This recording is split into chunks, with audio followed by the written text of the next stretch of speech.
Bem, na aula de hoje nós vamos falar sobre terceirização. É um assunto de grande importância, até mesmo pelo cenário aí de grandes mudanças que houve, diante até mesmo da reforma trabalhista, beleza? Então, primeiramente, antes de adentrarmos na terceirização, é necessário nos falarmos sobre o contrato de trabalho no seguinte aspecto. Nós sabemos que o contrato ele tem como formar um vínculo de emprego quando estão presentes quem? O empregado e o empregador, certo? Isso aqui é a chamada regra ou contrato de trabalho de forma linear. Por que linear? Porque é uma linha reta entre a forma de contratação entre empregado e empregador. E isso é o que forma o contrato de trabalho. Mas só que nós sabemos também que esta regra linear entre empregado e empregador, ela sofre uma alteração quando aparece a figura da terceirização. Então a terceirização, ela pode vir por essa lei 6.109/74, que inclusive é a legislação que se trabalha mais para fins hoje de terceirização, mas nós também não podemos esquecer da terceirização conforme a súmula 331 do TST, que nós vamos passar a falar também dela daqui a pouco, beleza? Então, em suma, de forma geral, a terceirização se dá porque existem três polos, certo? É como se fosse uma pirâmide. Nós vimos agora há pouco que o contrato de trabalho é de forma linear, mas só que na terceirização tem que ter o quê? Primeiramente, tem que se ter um do polo da pirâmide, uma empresa prestadora de serviço. Isso é o primeiro ponto. Então, nós temos uma empresa prestadora que faz o quê? Que contrata um empregado. Então, essa relação aqui, essa base da pirâmide, é um contrato de forma linear. Porque a empresa é prestadora de serviço contratando quem? Empregados, certo? Então, aqui forma um vínculo de emprego, relação linear, ok? Mas também nós podemos ver que na outra parte da pirâmide existe quem? O tomador de serviços, que o tomador nada mais é do que nós chamamos de cliente, é quem contrata a prestadora de serviço. Por que a prestadora de serviço? Porque essa vai fornecer um serviço para o tomador. O tomador é quem contrata, é aquele que requer o serviço prestado.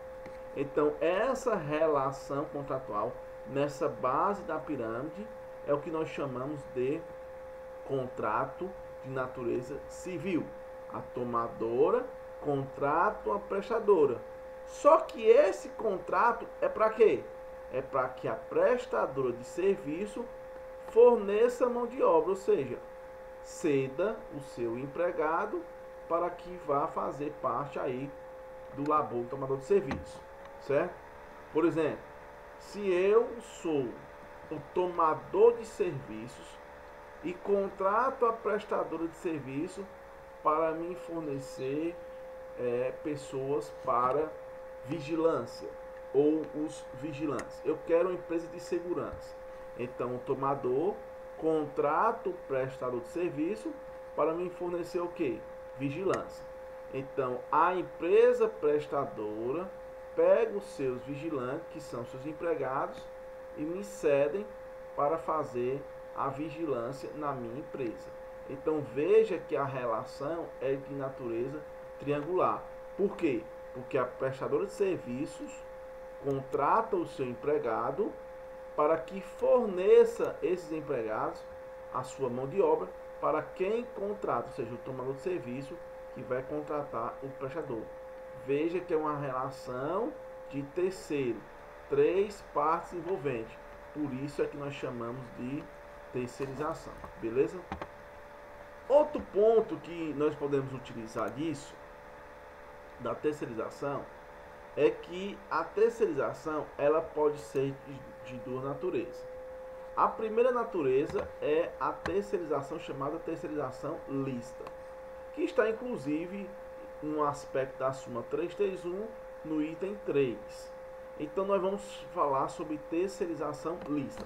Não esquecendo que nós ainda temos a lei 6.019/74. Aí alguns podem dizer assim, professor, mas a doutrina diz que essa súmula deixou de existir por conta da lei 6.019. Isso ainda não é verdade, porque ainda se utiliza através de julgados a súmula 331. E nós vamos ver o porquê. A súmula 331 fala da terceirização no item 3 lícita. Por que lícita? Porque decorre de lei. Então, todas as vezes que tivermos terceirização lícita, é porque existe uma atividade de meio, certo? De novo, todas as vezes que tivermos uma terceirização lícita, há uma atividade de meio. O que é uma atividade de meio? É aquela que se renova periodicamente. Pelo meu exemplo, se eu contrato uma empresa de segurança, se eu contrato uma empresa de vigilância, essa empresa, ela é o quê? A que me fornece atividade de mão de obra de vigilância, né? De segurança. Mas só que tem um detalhe. Se formos tratar de um banco, essa atividade é de meio ou de fim, certo? Por quê? Porque o banco, quando ele contrata a empresa de vigilância, vai se renovar periodicamente. O banco não pode deixar de ter os seus vigilantes. Ou seja, não pode ter a segurança armada em prol de uma coletividade. Portanto, essa vigilância ela é de meio, ela não é de fim. Qual a diferença da atividade de meio para de fim? Facilitar a ideia. A de meio se renova periodicamente. A de fim, eu contrato uma empresa prestadora para me fornecer um serviço a qual existe uma finalidade. Uma empresa de construção civil, por exemplo. Eu, empresa de construção civil, contrato uma outra empresa, mas que me faça simplesmente o acabamento do prédio. Por exemplo, eu não faço esse serviço, mas eu contrato uma prestadora para fazer o acabamento do prédio. Na hora que terminar o acabamento do prédio, aconteceu o quê? Aconteceu a finalidade atingida, ou seja, o fim almejado. Por isso que é chamada atividade de fim, porque eu o faço e, consequentemente, não tenho mais o porquê de continuar a sua contratação. Então, a atividade de meio do tomador está para a terceirização lícita, certo? E isso é um condicional aditivo e a terceirização lícita sempre não vai existir uma pessoalidade e nem uma subordinação direta entre o trabalhador e o tomador de serviço. De novo, toda terceirização lícita tem uma atividade de meio e, não é ou, é e, tem que ser casado. A atividade de meio não pode existir uma pessoalidade nem uma subordinação direta entre o trabalhador e o tomador de serviço. Por que isso, professor? Porque se eu tenho uma inexistência de pessoalidade e subordinação, isso quer dizer que se não tem nenhum dos dois, não pode formar vínculo de emprego. Não há vínculo de emprego. Certo? Na terceirização lícita não tem vínculo empregatício. Aí você pergunta, professor, mas tem alguma consequência? Qual é a consequência, por exemplo, do tomador de serviços que vai responder pela prestadora de serviço? Vamos dar um exemplo. Se a prestadora de serviço não paga os seus empregados, o empregado pode mover uma ação e colocar no polo passivo a prestadora de serviço e o tomador de serviço? Resposta, sim, pode. E aí a pergunta é, e qual é essa responsabilidade, então, do tomador de serviço, caso haja uma condenação em prol aí dele? Então, se isso acontecer, o tomador de serviço vai responder de forma o quê? Subsidiária. Ou seja, está abaixo, é isso? Abaixo do polo principal, que no caso seria do prestador de serviço, ok? Então, de novo, recapitulando, terceirização lícita, a atividade sempre vai ser de meio e não vai existir pessoalidade nem subordinação. Por quê? Porque não formam vínculo empregatício. Qual é a consequência se o prestador de serviço deixar de pagar ou honrar os seus compromissos perante seus empregados. Qual a consequência? Se o empregado mover uma ação, ele responde o tomador de forma subsidiária, ou seja, abaixo do prestador de serviço. Primeiramente, a empresa tomadora de serviço só vai responder por alguma condenação, ou seja, o patrimônio do tomador de serviço só vai entrar para pagar esses empregados quando o prestador de serviço não tiver condições de pagar, certo? Porque a responsabilidade é abaixo, é subsidiária. Pronto. Outro ponto, chama-se de terceirização ilícita. Por que terceirização ilícita? Porque não decorre de lei, não existe uma lei que regulamente a terceirização em si. Por mais que se digam que a lei 6.019/74 é o que se utiliza na prática, beleza, mas nós não podemos esquecer da súmula 331, por isso que eu estou colocando ou refrisando aí essa questão da terceirização ilícita. Na terceirização ilícita, todas as vezes são uma atividade de fim, certo? Todas as vezes vai ser uma atividade de fim. Não existe uma terceirização lícita de meio, mas toda terceirização ilícita ela é de fim. E aí você pergunta, mas aí não tem um I, tem um OU. Existe algum vínculo empregatício numa terceirização ilícita? Responda aí. Vocês que estão vendo aí esse slide, digam. Se existir uma pessoalidade, se existir uma subordinação direta entre o trabalhador e o tomador de serviço, formam ou não formam vínculo? Aí vocês vão responder que sim. Então, toda terceirização ilícita, ela é de fim, certo? Mas vamos dizer que essa atividade de fim, ela é de meio. Vamos dizer que essa atividade de fim, ela é de meio. Se essa atividade de fim for de meio, é porque existe uma pessoalidade e uma subordinação, entendeu? De novo, toda terceirização ilícita, ela é de fim. Mas se for uma atividade de meio, a terceirização ilícita, se for de meio aqui, se for de meio, vai recair para cá, ó. Vai existir pessoalidade e vai existir subordinação jurídica direta, certo? Então, a pergunta é, toda terceirização lícita, ela não tem vínculo empregatício, porque a atividade é de meio e não existe pessoalidade e nem subordinação jurídica. Todas as vezes que for uma terceirização ilícita, a atividade ela é de fim. Mas pode ser uma terceirização ilícita com a atividade de meio? Pode. Se isso ocorrer, se a atividade for de meio, uma terceirização ilícita, pode ter certeza que vai ser ou vai existir uma pessoalidade e uma subordinação jurídica direta entre o trabalhador e o tomador de serviço. Beleza? E qual é a consequência no caso de uma terceirização ilícita? Nós aprendemos. Se tem vínculo empregatício, existe um pé de igualdade, ou seja, todos estão na mesma igualdade, então o tomador de serviço ele vai responder de forma o quê? Solidária, porque forma um vínculo de emprego diretamente do tomador, salvo se for um ente público, que nós vamos ver já no nosso próximo slide. Então, todas as vezes que disser terceirização ilícita, forma vínculo de emprego. Por quê? Porque vai existir pessoalidade ou subordinação quando a atividade aqui for de meio. E se a terceirização for lícita ou ilícita, não importa. Não importa. Terceirização lícita ou ilícita. Isso aqui vai acarretar sempre para quem?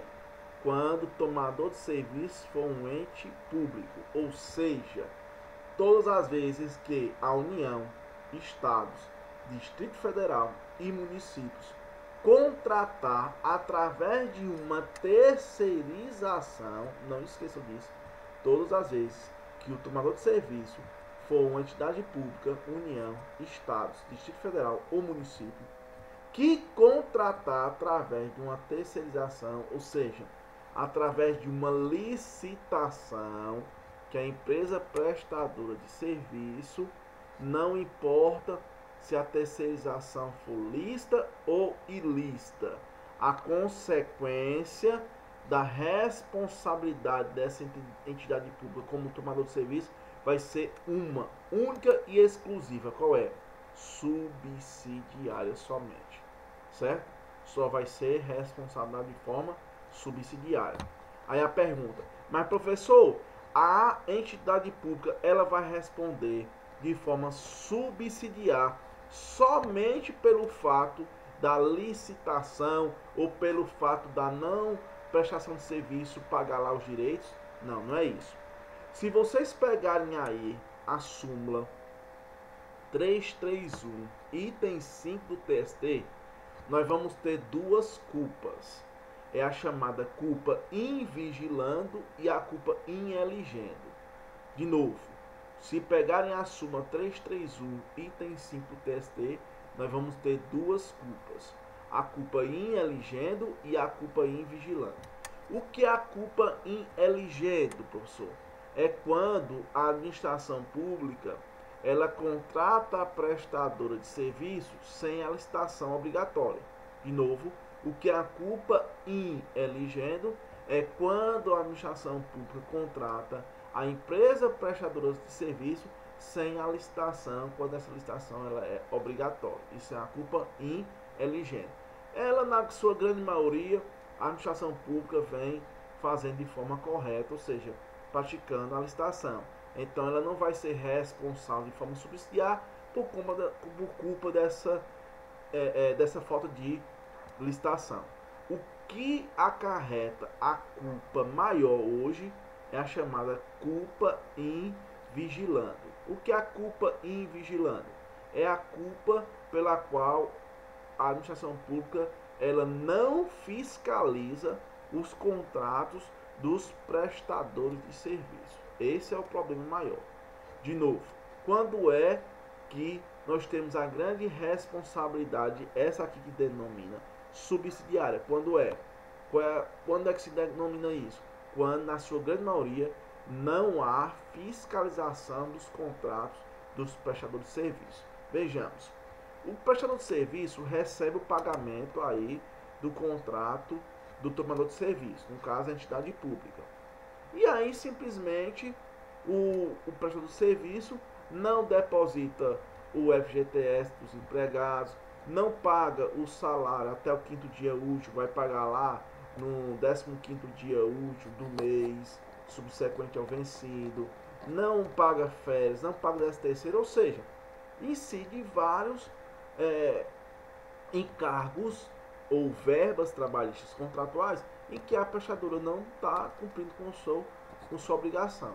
Aí, nesse caso, pela essa falta de fiscalização da entidade pública, ela vai incidir uma responsabilidade de forma subsidiária. Então, para resumir, o tomador de serviço, quando é a administração pública, ele simplesmente só vai responder de forma subsidiária se incidir na culpa invigilando e na culpa ineligendo, conforme a súmula 331, item 5 do TST. E você pode perguntar, professor, e por que não forma vínculo de emprego com o tomador de serviço? Porque nós sabemos que só forma vínculo de emprego através de uma relação linear entre a administração pública e o servidor através de concurso público.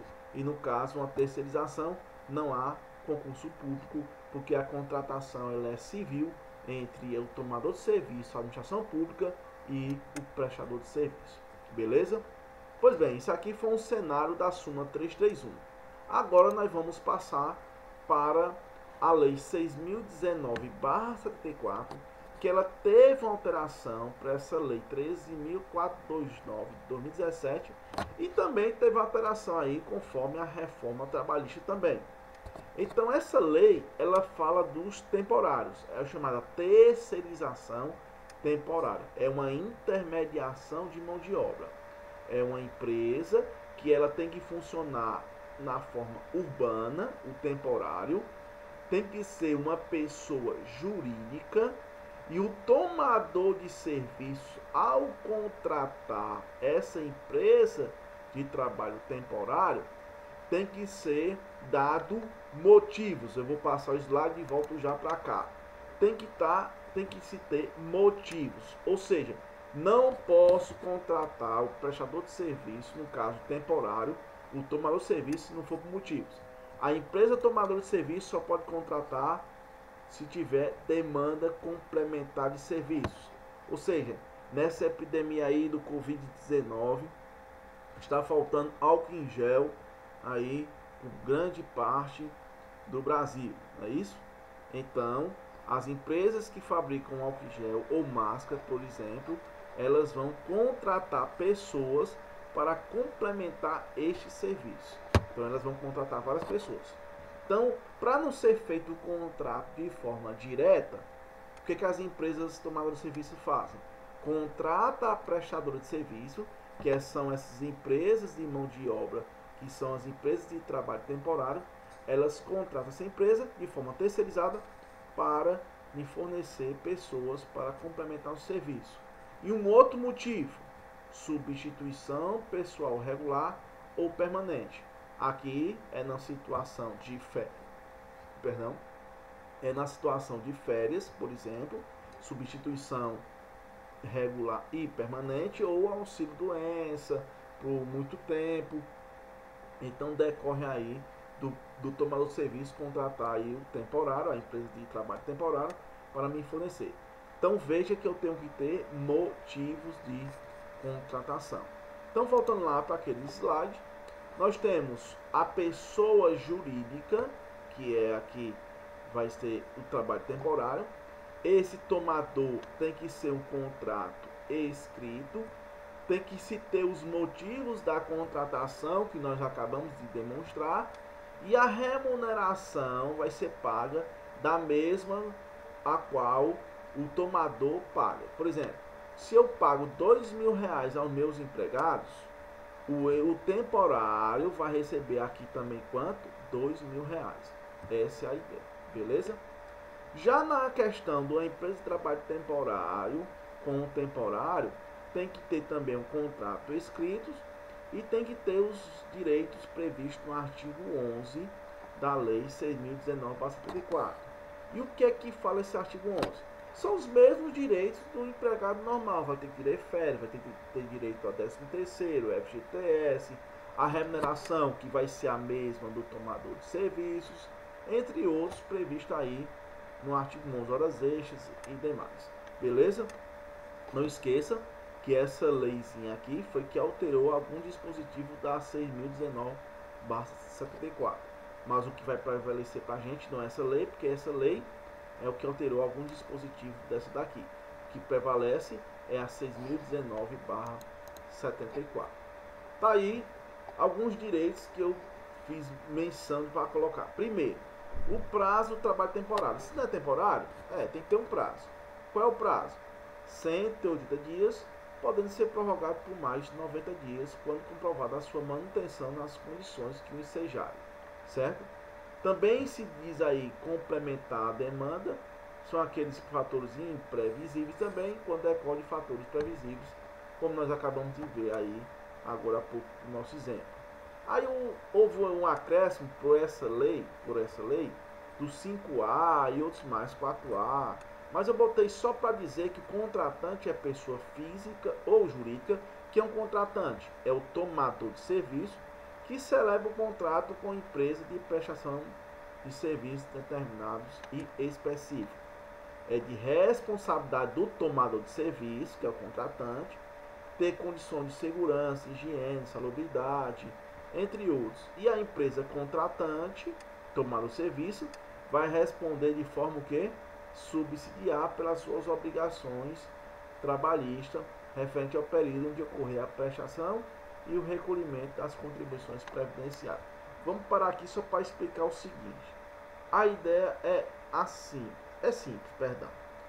para dizer o quê? Todas as vezes, todas as vezes que tivermos tratando de responsabilidade em decorrência desta lei, nós temos que entender o seguinte: se o tomador de serviço contrata o prestador que são as empresas de trabalho temporário, tem que se ter em mente todas as vezes para pensar assim: as condições de trabalho do tomador tem que dar para as mesmas condições do temporário, ou seja, do empregado temporário que está na minha empresa. Então, se meus empregados, tomador de serviço, eu forneço equipamento de proteção individual, eu também tenho que fornecer equipamento de proteção individual para os temporários. Se a minha empresa ela zela pela segurança, pela higienização do ambiente de trabalho, eu tenho que fazer da mesma forma para o empregado temporário, certo? O chamado trabalhador temporário, ok? E perceba-se que a responsabilidade aí do tomador de serviço é de forma subsidiária, que é, no caso, nosso próprio slide que fala justamente isso. O tomador de serviços, ele responde de forma subsidiária, tá aí. Artigo 10, parágrafo 7 da lei, que está denominando lá pelo A6019, mas também em caso de falência. Se tiver falência, o tomador responde de forma solidária, certo? Aí você pode perguntar, professor, mas também esse trabalho temporário, ele vai ser uma atividade meio ou uma atividade fim? Olha, conforme a nomenclatura agora das reformas existentes, o trabalho temporário tanto pode ser atividade meio como atividade fim. Não importa mais. Pode ser das duas formas, atividade meio e atividade fim. Ou seja, a terceirização pode ser lícita como uma terceirização ilícita. Beleza? Então, qualquer dúvida, não deixe de deixar aí os seus comentários, beleza? Dê um joinhazinho aí, um like e não deixe de se inscrever no meu canal, beleza? Um forte abraço, fiquem todos com Deus e um abraço. Tchau.